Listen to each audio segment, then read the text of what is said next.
출애굽기 2장 11절부터 3장 2절까지의 말씀을 우리가 공독을 했고요. 지난 시간에 이제 2장 1절부터 10절까지의 말씀을 우리가 상고했습니다. 그 10절에 이제 이름하여 모세라 이렇게 이제 했다. 물에서 건져냈다. 모세라는 이름 자체가 이제 건져냄이라는 뜻이에요. 이제 애굽의 하수에서 이렇게 건져내서 이름을 모세라. 바로의 공주가 바로의 딸이 공주가 이제 그렇게 이름을 지었는데, 이는 이제 장차 이와 같이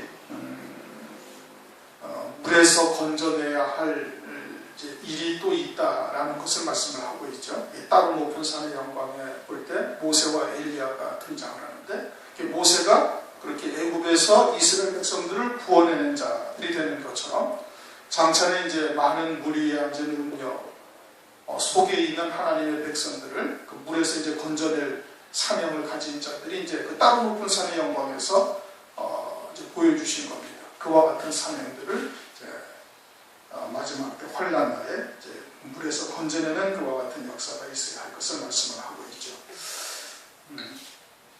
오늘날 여러분들이 뭐 TV나 뉴스나 이제 뭐 이런 또 사회적인 이런 여러 가지 일들이나 이런 것을 보면서도 늘 그러한 이제 영적인 감각을 늘 가지고 있어야 되는 겁니다. 그런 것에 우리가 무뎌지면은 자신도 모르는 사이에 점점 동화되어져 가는 거예요. 롯처럼 되는 겁니다. 롯처럼 되다가는 결국은 멸망하게 되는 거거든요. 그러니까 그와 같은 영적인 감각을 늘 예민하게 가져야 되는데, 그것은 무엇으로 되는가? 그것은 날선 검보다도 더 예리한 하나님의 말씀으로만 되는 겁니다. 말씀으로만.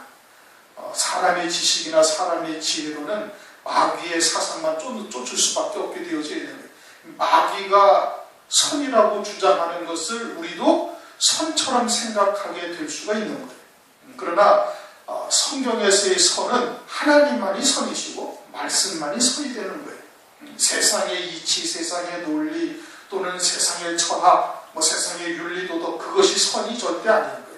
믿는 자에게는 그것이 선이 될 수가 없는데, 마귀는 계속해서 그런 것을 선으로 이제 이야기를 하고 있는 거거든요. 그러니까 그러한 것을 우리가 잘 분별할 수가 있어야 되는 겁니다. 이제 그런 것을 분별하지 못하니까 오늘날 교회에서 선포되어지는 하나님의 말씀이 이제 생활 교훈으로 다 흘러버리는 거예요.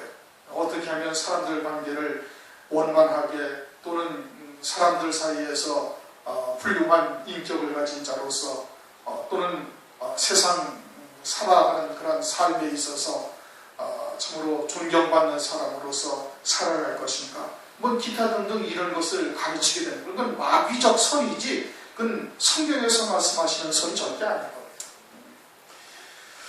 오늘 11절부터 이제 모세가 장사간 후에 한 번은 자기 형제들에게 나가서 그 고역함을 보더니 어떤 애굽 사람이 어떤 히브리 사람 곧 자기 형제 치는 것을 본지라 좌우로 살펴 사람이 없음을 보고 그 애굽 사람을 쳐 죽여 모래에 감추니라.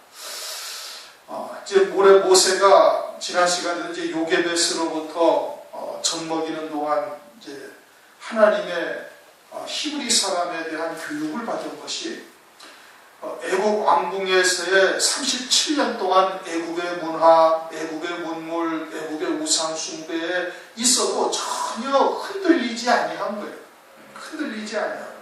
흔들리지 아니한데 그것을 히브리서 11장에 뭐라고 말씀하는 거니? 믿음으로. 히브리서 11장 24절에 보면 믿음으로 모세가 어떻게 살았다는 거예요? 믿음으로만 살았다는 거예요. 뭘 믿음으로만 살았어요? 젖 먹이는 동안 젖 먹으면서 배우는 자기 어머니로부터 히브리 사상, 히브리 교육, 하나님의 말씀을 받은 것을 그것으로 살았는데, 그 말씀을 믿음으로써 모세가 애굽 왕궁에서도 계속 그 말씀을 믿음으로만 사는 거예요. 믿음으로 모세는 장성하여 바로의 공주의 아들이라 칭함을 거절하고 도리어 하나님의 백성과 함께 고난받기를 잠시 죄의 낙을 누리는 것보다 더 좋아하고 그리스도를 위하여 받는 능욕을 애굽의 모든 보화보다 더 큰 재물로 여겼으니 상주심을 받아보라. 믿음으로 살았다는 거거든요. 지난 시간도 얘기했던 것처럼 모세는 애굽 왕의 순위, 서열, 애굽 왕으로서 이제 이 서열이 있는데 왕자들로서 자란 거죠. 왕자들의 서열이 있는데 그 그 서열 중에 모세가 1순위였다는 겁니다. 특별한 하자만 없으면은 애굽의 바로의 자리가 이제 승계되어질 그와 같은 위치에 있었던 거예요. 어마어마한 영광인 겁니다. 자기 위에 아무도 없는 거예요. 온 애굽 땅을 통치하며 권세와 명예와 영화를 다 누릴 수 있는 그와 같은 자리에 있는데 믿음으로 그것을 박쳐버린 거예요. 환난날이 되어지면은 적그리스도는 택하신 자 또는 그런 자기들에게 반발하는 그와 같은 자들에게 무엇으로 미혹을 하겠어요? 이러한 것으로 미혹을 하는 거예요. 세상의 권세와 명예와 부귀와 영화 이런 것으로 미혹하는 겁니다. 우리가 그와 같은 자리에 서게 되어질 때 마귀는 적그리스도를 통해 가지고 우리가 생각지 못했던 엄청난 부와 영광과 또는 권세와 같은 자리를 우리에게 제시할 수도 있는 거예요. 그것을 미혹할 수도 있는 거예요. 협박을 하면서 목숨을 위협할 수도 있겠지만 다른 한편으로 어떻게 아주 우리가 생각지도 못했던 높은 권세와 부귀와 영화를 누릴 수 있는 자리를 제공하면서 너를 갖다가 이와 같은 자리에 우리가 앉혀줄 테니까 그냥 짐승표를 받고 저놈을 적그리스도를 갖다가 그리스도로 경배하면서 그렇게 살아라. 그러면서 네 교회를 그렇게 사람들에게 이야기하고 전파하고 그렇게 하라고 얼마든지 유혹할 수 있다니까요. 지금도 말입니다. 지금도 여러분들이 생각할 수 없는 큰 좋은 자리 또는 아주 돈과 명예와 권세를 누릴 수 있는 자리로 딱 제시를 해주고 교회 옮기라 딱 할 수도 있다니까요. 교회를 옮길 수밖에 없는 환경을 그렇게 만들어 주실 수도 있어요. 만들어 주시는 게 아니라 만들어 줄 수도 있는 거예요. 누가? 마귀가. 그럴 때 그래서 어차피 교회를 여기를 떠날 수밖에 없고 만약에 이제 지방으로 간다든지 어디 다른 곳으로 가서 아주 좋은 직장이나 아주 큰 월급을 받는 그와 같은 곳으로 딱 유혹한다면 그렇게 제시를 한다면 어떻게 하겠어요? 흔들릴 수도 있지요. 근데 모세는 왕의 자리라고 해요. 근데 그것을 갖다가 박쳐버리는 거예요. 이게 엄청난 믿음이에요. 그러니까 히브리서 11장에 믿음으로 모세는 라고 말하고 있는 거예요. 그리고 오직 히브리 사람이라는 것을 절대 잊지 않냐고 살다가 어느 날 이제는 내가 이제 이스라엘 백성들을 이제 돌보아야 될 때가 됐다라고 생각을 한 겁니다. 히브리서 7장 22절을 보면은 나이 40이 되매 그 형제 이스라엘 자손을 돌아볼 생각이 났더니 지금 이 장면을 출애굽기 2장 11절 모세가 장사한 후에 한 번은 자기 형제들에게 나가서 그 고역함을 보더니 라는 장면을 사도행전 7장 21절에 그렇게 말씀합니다. 나이 40이 되매 그 형제 이스라엘 자손을 돌아볼 생각이 나더니 그래서 이제는 믿음으로 이제는 히브리 사람들을 갖다가 애굽에서 출애굽을 시키겠다고 스스로 생각을 했던 거예요. 그리고서는 돌아볼 생각이 나서 가가지고서는 이제 이와 같은 사건이 벌어지게 되어지는 겁니다. 이와 같은 사건이 벌어지게 되는 거예요. 애굽의 왕의 자리를 박차버린 거예요. 무엇으로? 믿음으로. 우리에게도 이제 앞으로 그와 같은 일이 혹시 닥칠 수도 있는 것이거든요. 그럴 때 하나님께서 우리를 시험해 보시는 거예요. 달아보시는 거예요. 마귀를 통해 가지고 그와 같이 좋은 자리 아주 많은 재물을 얻을 수 있는 그와 같은 자리를 갖다가 제공해 주면서 이제 여기 올 수 없는 환경으로 바꿔 가게 하신다면 그러면 어떻게 할 것인가? 갈등을 느끼는 사람이 있을 수도 있을 겁니다. 그렇죠? 근데 모세는 그러지 않았대요. 믿음으로 모세는 애굽의 그 모든 보화를 죄의 낙을 발로 차버리고 그리고서는 하나님의 상주심을 바라고 그냥 그 험한 길, 협착한 길을 그냥 아주 결단하며 나가는 것이죠. 보더니 어떤 애굽 사람이 히브리 사람과 자기 형제 치는 것을 본지라 좌우로 살펴 사람 없을 보고 애굽 사람을 쳐 죽여 모래에 감추니라. 이튿날 다시 나가니 두 히브리 사람이 서로 싸우는지라 그런 자에게 이르되 네가 어찌하여 동포를 치느냐 하며 그가 가르되 누가 너로 우리 주제와 법관을 삼았느냐 네가 애굽 사람을 죽인 같이 나도 죽이려느냐 모세가 두려워하여 바로되 이리 달로 되었도다. 내용은 읽어보시면 될 거예요. 애굽 사람이 히브리 사람을 갖다 이제 괴롭히는 것이죠. 애굽 사람의 감독관으로 히브리 사람들이 노예처럼 살고 있었으니까 감독관이겠죠. 감독관이 히브리 사람 약한 사람을 괴롭히니까 가서 그 사람을 쳐 죽였어요. 그리고서는 그 다음날도 가보니까 또 히브리 사람이 다투고 있어가지고 잘못된 사람한테 네가 잘못됐다 사과해라 또는 배상해라 그러니까 이제 모세에게 누가 언제 누가 너를 우리의 법관으로 주제로 재판장으로 누가 뭘 한 적이 있었냐? 그러면서 네가 애국 사람을 죽인 것 같이 또 나도 죽이려느냐 하니까 그냥 이제 그런 말이 온 히브리 사람에게 퍼졌을 뿐 아니라 애국 사람들에게도 다 들어가서 바로도 이 일을 듣고 모세를 죽이고자 찾은지라. 그래가지고는 어떻게 도망가는 겁니다. 이것을 히브리서 사도행전 7장 25절을 보면 이렇게 기록을 하고 있습니다. 저는 그 형제들이 하나님께서 자기의 손을 빌어 구원하여 주시는 것을 깨달으리라 생각하였으나 저희가 깨닫지 못하였다. 모세는 자기가 하나님으로부터 그러한 소명받은 것을 알아요. 요게벳으로부터 때가 이르렀고, 그리고는 자기가 왕궁에 가서 오히려 애굽 사람들에 의해 가지고 히브리 사람들의 사내아이는 나는 족족 다 죽이는 이 마당에 자기는 구원받아 가지고 애굽 왕궁에서 길려지고 있고, 그리고는 애굽 사람들의 학술과 문화를 다 배우게 하시는 뜻이 무엇인지를 알고 있다 이거예요. 자기를 통해서 이스라엘 백성들을 구원하고 아브라함에게 약속하셨던 것처럼 400년이 차면은 가나안 땅으로 출애굽을 하여 애굽 땅에서 벗어나서 가나안 땅을 향하여 가게 하실 것을 모세가 알고 있는 거예요. 그리고는 40세가 되어져서 이제는 장년이 되었으니까 이제 지금쯤은 하나님께서 나를 통해서 구원의 뜻을 이루시리라 하고 가서 지금 이와 같은 일이 벌어진 거예요. 그래서 자기 백성들이 하나님께서 자기의 손을 통해서 이스라엘 백성들을 구원하려는 것을 자신도 알 뿐 아니라 히브리 사람들도 다 인정을 하고 받아들일 것으로 생각을 하고 가서 이와 같은 일이 벌어졌던 것인데, 그런데 어떻게 히브리 사람들이 받아들이지 아니하는 겁니다. 왜 그래요? 왜 이 모세가 소명을 받은 것은 확실하죠, 그렇죠? 확실한데 들어가가지고 그 이스라엘 백성들을 갖다가 구원하려고 이제는 그들을 갖다가 돌아올 생각이 나가지고 가서 지금 일을 하고 있는데 이스라엘 백성들이 아무도 모세를 갖다가 인정치 않는 거예요. 그 이유는 베드로의 장모의 열병과 같은 것이기 때문에 그러는 겁니다. 자기가 행하려고 했던 거예요. 하나님의 지팡이가 되어졌어야 되는데, 출애굽기 4장 20절에 가면 모세가 하나님의 지팡이를 잡았더라라는 뜻은 무엇이라고요? 하나님의 지팡이가 되어진 거예요.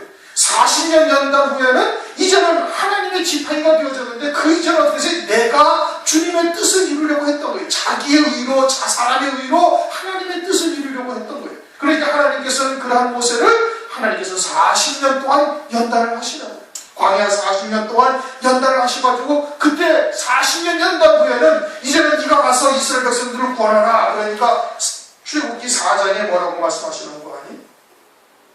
13절 모세가 그러되 주여 보낼 만한 자를 보내소서. 나는 이와 같은 하나님의 뜻을 감당하기에 너무너무나 부족한 존재입니다 라고 지금 고백을 하고 있는 거예요. 그전에는 어떻게 했어요? 40세 때는 내가 나가서 하나님의 뜻을 한번 이루어보리라. 그런데 80세가 되고 난 이후에는 주여 보낼 만한 자를 보내소서. 나는 이와 같은 일을 감당하기에 너무너무 부족한 존재입니다 라고 하나님 앞에 아주 겸손한 자가 되는 거예요. 그래서 민수기 12장에 보면은 모세가 그 모세의 온유함이 온 지면에서 심하다. 모세보다 더 온유한 자가 없다 이겁니다. 그 모세가 온유하다라는 온유함은 하나님을 절대 경외하는 거예요. 하나님의 말씀에 절대 순종하는 것이 참된 온유인 겁니다.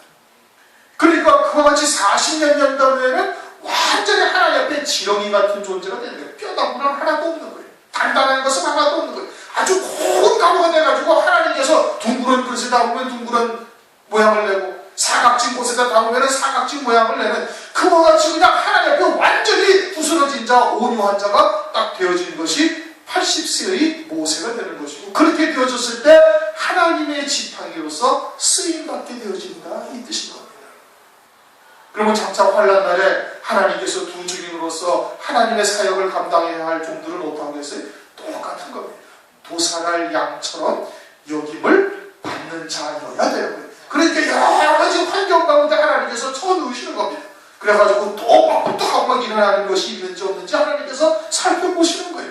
이러한 환경 가운데서 집어넣으시고 저러한 사람도 만나게 하셔가지고 여러 가운데서도 그저 도살할 양처럼 종일토록 주를 위하여 죽임을 당게 되는 그와 같은 중심으로 하나님의 말씀 앞에 하나님의 지팡이가 되어져서 쓰임받는 자가 되기를 하나님께서 기다리시는 겁니다. 모세가 40년이 걸려요. 오늘날 우리들도 역시 마찬가지로 하나님 앞에 그와 같은 존재가 되기를 하나님께서 기다리고 계시는 겁니다. 내가 주의 말씀을 이루리라, 내가 무엇인가 할 수 있으리라 할 때는 주님께서 절대 쓰시지 않냐는. 그래서 바로가 이 일을 듣고 모세를 죽이고자 찾은지라 모세가 바로의 낯을 피하여 미디안 땅에 머물며 하루는 우물 곁에 앉았더라. 우물 곁에 앉아가지고 어떻게 됐어요? 십보라를 만나게 되는 거예요. 야곱이 우물 곁에 앉았다가 누구를 만났어요? 라헬을 만났어요. 사마리아 여인도 우물 들어갔다가 누구를 만났어요? 주님을 만난 거예요. 우물이라는 것이 뭘 말하는 거예요? 샘이 솟구치는 거예요. 물이 솟구치는 곳을 말하는 거예요. 하나님께서 에덴의 동산을 창설하시고 에덴에서 강이 발원을 했다. 그럼 에덴에서 강이 발원했다는 것은 뭘 말하는 거예요? 에덴에서 물이 솟구치는 우물이 있었다는 얘기입니다. 거기서 강이 시작이 되어지는 거예요. 그래서 내 강이 흐르는 것인데 에덴 동산은 결국은 뭘 말하는 거예요? 오늘날 교회를 말하는 겁니다. 그러니까 미디안에 가가지고 광야에서 우물 곁에 모세가 앉아서 십보라를 만나고 광야에서 양무리를 치면서 생활하게 되어지는데 그와 같은 과정이 다 무엇을 중심으로? 그 우물을 중심으로 모세가 삶을 살고 있음을 지금 말하고 있는 것이다 이겁니다. 다시 말하면 하나님께서 이스라엘을 향하신 하나님의 뜻, 아브라함에게 하셨던 약속들 또는 요게벳을 통해서 자기 어머니를 통해서 들었던 하나님의 말씀들이 그 심령 속에서 계속 솟구치고 있었고 그 말씀을 중심으로 살았음을 지금 말하고 있는 거예요. 오늘날로 말하면 교회가 우물이에요. 생물이죠. 하나님의 말씀이 솟구치는 곳이다 이겁니다. 그러니까 교회를 중심으로 모든 삶이 이루어져야 되는 거예요. 모든 삶. 말씀과 예배를 통해서 다시금 하나님 앞에 무릎 꿇게 하시고 또 우리 안에 있는 또 그러한 끊어내지 못한 것들을 베어내게 하시고 그러면서 계속 그 우물을 중심으로 그와 같은 광야 생활을 했음을 지금 말씀을 하고 있는 거예요. 그러면서 누구를 만나요? 그러면서 이제 십보라를 만나게 되어지는 겁니다. 교회를 중심으로 신앙생활을 한다는 것이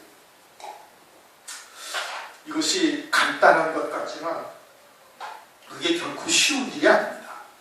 쉬운 일이 아니에요.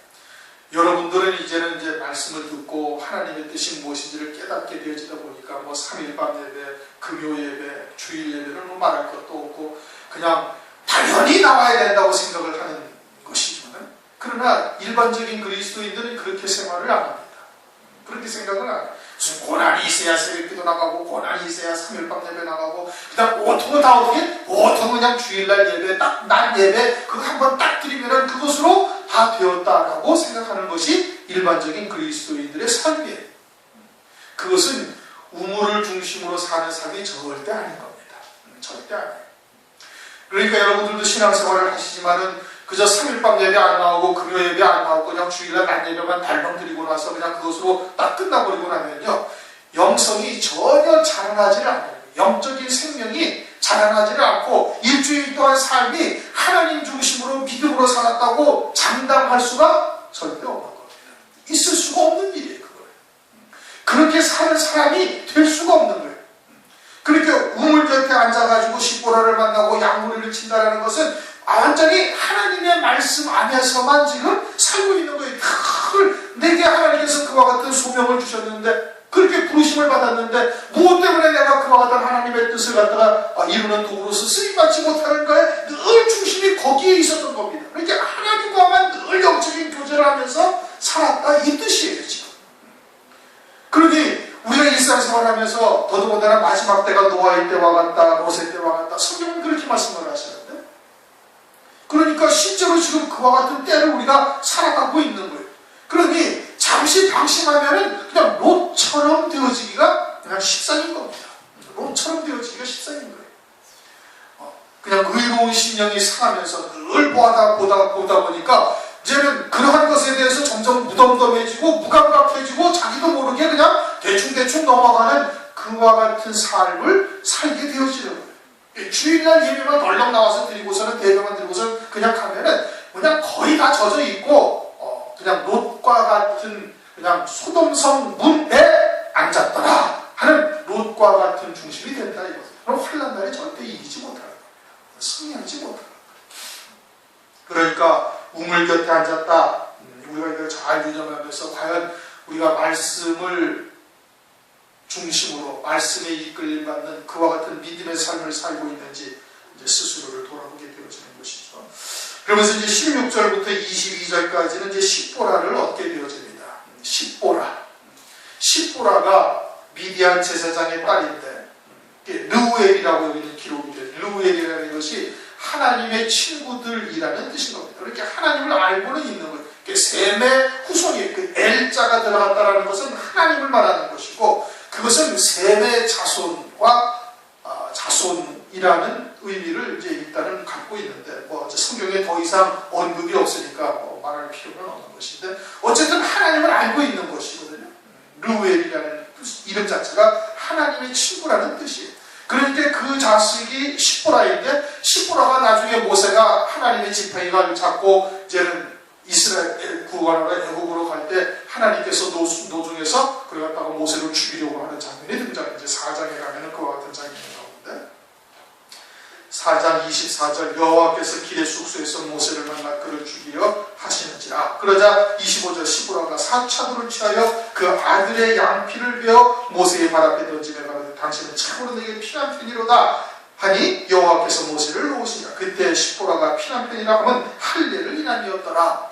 모세가 하나님의 지팡이가 되어져 가지고 이스라엘을 구원하러 가는데 갑자기 모세를 갖다가 하나님께서 막 죽이시려고 그러는 거예요. 뭐 숙소에서 그랬다라는 것은 이제 갑자기 어떤 뭐 괴질이나 뭐 병병이 갑자기 걸렸다든지 뭐 하여튼 그와 같은 상황이 되어져서 모세가 그냥 절대절명의 이제 그런 순간이 있는 것이죠. 근데 십보라가 그것을 딱 왜 하나님께서 모세를 죽이려 하시는지를 깨달은 거예요. 그렇게 사명을 받고 가는데 하나님께서 특별한 은혜 가운데 40년 동안 미디안 광야에서 연단하신 후에 그처럼 이스라엘을 구원하려는 특별한 사명을 받고 지금 내려가고 있는 중인데 하나님께서 죽이신 데가 뭔가 특별한 뜻이 있다는 것을 십보라가 깨닫고 어떻게 두 아들의 양피를 베어서 할례를 행하는 거예요. 이것으로 인함이라는 것을 십보라가 다 깨달은 겁니다. 그러니까 모세의 아내로서 아주 합당한 영성을 가지고 있으니까 하나님께서 십보라를 모세의 아내로서 주신 것이죠. 그와 같이 영성이 있는 거예요. 영적인 감각을 가지고 있다 이겁니다. 그러니까 금초대 교회에 있는 성도들이라면 그와 같은 영적인 감각을 서로 가지고 있어야 되는 거예요. 가지고 있어서 때로는 권면도 하고 함께 은혜를 나눌 수 있는 그와 같은 자리에 있어야 되는 것이죠. 그래서 십보라가 그와 같은 영적인 감각을 아주 예민한 감각을 가지고 있는 거예요. 당시 미디안 사람들은 할례를 행하지 않았다고요. 할례는 아브라함의 자손들에게만 하나님께서 창세기 17장에 명하신 의식이거든요. 그 할례를 행하여야 아브라함의 자손이 되는 것이고 하나님의 백성이 된다고 말씀을 한 거라고요.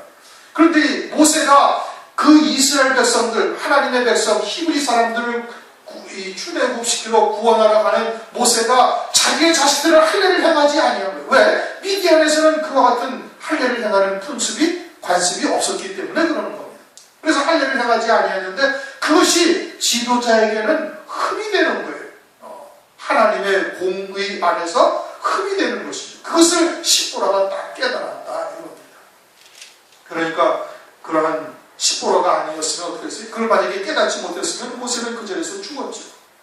근데 십보라가 그것을 깨닫고 할례를 행함으로 모세를 살리고 사명을 감당할 수 있게 하는 그와 같은 배필을 만나게 하나님께서 하신 겁니다. 그러면서 이제 23절 여러 해 후에 애굽 왕은 죽었고 이스라엘 자손은 고욕으로 인하여 탄식하며 부르짖으니 그 고욕으로 인하여 부르짖는 소리가 하나님께 상달한지라. 만약에 이스라엘 백성들이 곤욕을 당하지 아니하였으면 부르짖어야 안 부르짖습니다. 부르짖지 아니하는 거예요. 곤욕을 당하니까 어떻게? 그때서야 하나님 앞에 부르짖는 거예요. 그것이 혈육을 입고 있는 우리들의 속성인 거예요. 누구든지 편안하면 하나님께 아주 절대절명의 그런 위기의식을 갖고 아주 부르짖어 간절한 마음으로 기도하지를 않는 겁니다. 그러니까 하나님께서 어떻게 하요? 하나님께서 고난을 주시는 거예요. 환난을 주시고 연단 가운데 슬픔 가운데 집어넣으시는 거예요. 그러니까 시편 119편에 뭐라고 그랬어요? 고난당한 것이 내가 유익이라. 이 고난으로 인해서 내가 주의 율례를 배우게 되었다. 그러지 않으면 하나님의 뜻을 깨닫지를 못하는 거예요. 그릇되어 간다 이겁니다. 고난이 없이. 그렇게 고난이 유익인 거예요. 그것을 수많은 믿음의 선진들이 성경에다가 계속 기록을 해놓고 있어요. 그리고 우리는 그것을 아주 우리도 믿음으로 산다면서 끊임없이 그것을 보고 있어요. 그런데 우리에게 다가온 고난을 우리는 유익이라고 생각하기가 쉽지가 않은 겁니다. 만약에 우리가 참된 믿음으로 산다면 우리에게 다가온 고난을 하나님 앞에 감사하며 찬송할 수가 있어야 되는 거예요. 그것이 우리에게 반드시 유익이요, 세상에 속한 것, 혹은 하나님의 뜻, 혹은 하나님의 뜻을 이루는데 부족한 것들을 끊어내시고 잘라내시고 우리를 온전한 그리스도의 형상으로 세우시는 것이라는 것을 믿어야지. 그렇지 않습니까? 수많은 믿음의 선진들이 그것을 다 기록을 해놓고 절절히 고백을 하고 있는 거예요. 그러면 그러한 선진들도 다 우리가 똑같은 과정들을 다 겪으면서, 그리고는 인생의 말년에 또는 수많은 연단의 과정을 거친 후에 하나님의 뜻을 깨닫고 그렇게 고백을 하고 기록을 해놓고 있다면, 그러면 우리들도 그것을 믿어야 되는 거예요. 믿음으로 산다면 감사함으로 아주 가감없이 딱 온 중심을 다해서 그걸 받아야 된단 말이에요. 그런데 그렇게 받는 것이 쉽지가 않아요. 왜 그래요? 아직 육에 속한 것들이 우리에게 많이 있다 이겁니다. 그러니까 가능하면 조금 더 편한 쪽으로, 가능하면 조금 더 안락한 쪽으로 자꾸 가고자 하는 마음들이 우리 가운데 있는 거예요. 그러니까 에스더처럼 그냥 죽으면 죽으리라 딱 고백을 해야 되는 거예요. 야곱처럼 가서 그냥 베냐민이 죽으면 죽으리라 딱 그와 같은 심정이 되어지면 마음이 편안한데, 자꾸 그 끊어내지 못한 끈아풀이, 끊어내지 못한 뿌리가 여전히 남아있어가지고 그것 때문에 자꾸 그냥 신경이 거슬리게 되어지는 거예요. 끊어내야 되는 겁니다. 고난은 그것을 위해서 우리에게 주시는 거라는 것을 아주 절절히 깨닫고 아예 그냥 하나님 앞에 팍 꼭 끊어져 버리면은, 그러면 하나님의 달아보심에 딱 부족함이 없으면 그 다음부터는 그런 거에 대해서 하나님께서 크게 신경 쓰지 않도록 연애를 베풀어 주시는 겁니다. 고역으로 인하여 하나님을 막 부르짖는 거예요. 그러자 하나님께서 그 소리가 상달되고, 24절을 다 같이 한번 읽어보십시다. 시작. 24절. 하나님이 그 고통 소리를 들으시고 아브라함과 이삭과 야곱에게 세운 그 언약을 기억하사. 그러면 부르짖지 아니하셨으면, 이스라엘 백성들이 부르짖지 아니했으면은 하나님께서 아브라함과 이삭과 야곱에게 세운 그 언약을 기억하지 못하셨다는 얘기예요? 아니란 말씀이에요. 그 언약을 누가 하셨는데? 하나님이 하셨는데. 전지전능하신 하나님께서 왜 고통을 주셨어요? 그들을 애굽에서 구원하기 위해서 고통을 주신 거예요. 애굽에 대한 모든 것을 다 끊어내기 위해서, 애굽을 동경하는 마음, 애굽에서 편하게 살았던 마음, 애굽에서 또 하나님 그 종살아면서 그래도 안락하게 살았던 그 모든 것들을 다 끊어내기 위해서 애굽에서 지금 고난을 겪게 하시는 거거든요. 그러면 하나님께서 그걸 모르실 리가 있네? 아신다는 말씀이에요. 그런데 왜 문장이 마치 이스라엘 백성들이 고통 가운데 부르짖어 기도하니까 하나님께서 그때서야 그 약속이 있었구나라고 생각하는 것처럼 표현했느냐? 그것은 에스겔서 36장 37절을 보면 이렇게 말씀을 하십니다. 나 주 여호와가 말하노라. 그래도 이스라엘 족속이 이와 같이 자기들에게 이루어 주기를 내게 구하여야 할지니라. 하나님께서 이스라엘 백성들에게 선하신 뜻은 세웠다 할지라도 이스라엘 백성들이 그래도 너희가 내게 구하여야 한다 이겁니다. 그것을 위해서 하나님께서 고난을 주신 거예요. 그래서 그것이 오직 하나님의 은혜로 이루어지는 것임을 깨닫게 하시기 위한 것이에요. 그러면 하나님께서 아브라함과 이삭과 야곱에게 세운 언약을 기억하셨다라는 뜻은 뭘 말하는 거예요? 그들이 그와 같은 고통 가운데 하나님께 부르짖어 기도하는 중에 아브라함과 이삭과 야곱에게 하셨던 그 언약을 하나님께서 그들에게 생각나게 하셨다는 뜻이에요. 그것이 25절 이스라엘 자손을 권념하셨더라 이겁니다. 그들에게 그 기억을 새롭게 하셔서 생각나게 하셔가지고 그 기억 속에 그 하나님의 언약을 부여잡고 기도할 수 있게 하셨다는 뜻인 겁니다. 그런데 그 나중의 결과는 그러한 하나님의 언약을 부여잡고 기도한 사람은 딱 두 사람밖에 없는 겁니다. 누구? 여호수아와 갈렙밖에 없는 거예요. 나머지는 어떻게 했어요? 나머지는 이 고통 가운데서 우리를 구원해달라고 그것만 하나님께 기도한 겁니다. 어떻게 그렇게 단정할 수가 있는가? 그들은 그 고통 가운데 구원해 주실 것만 하나님께 기도한 거예요.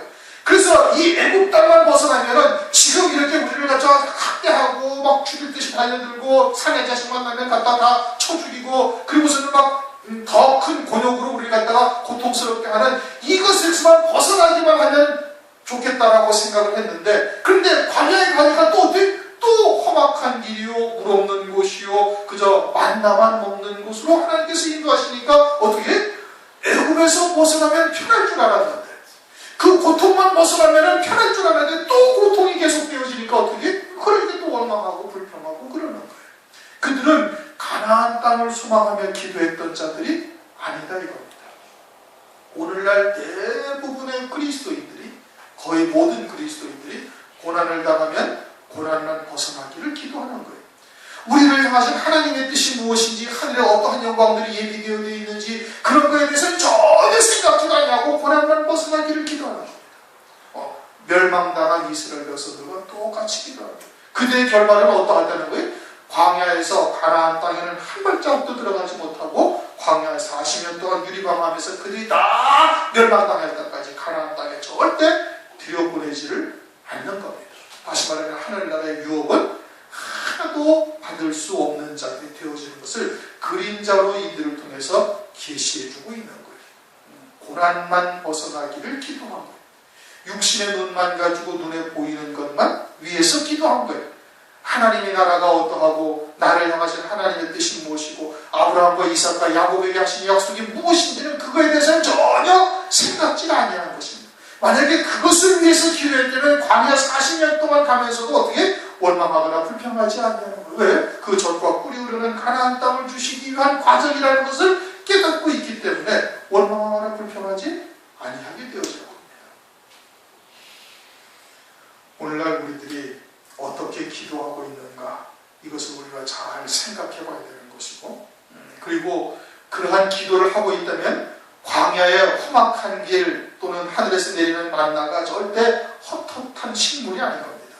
그것이 결코 우리를 멸망케 하거나 우리를 그냥 고생만 시키게 하는 그와 같은 길이 절대 아니다 이겁니다.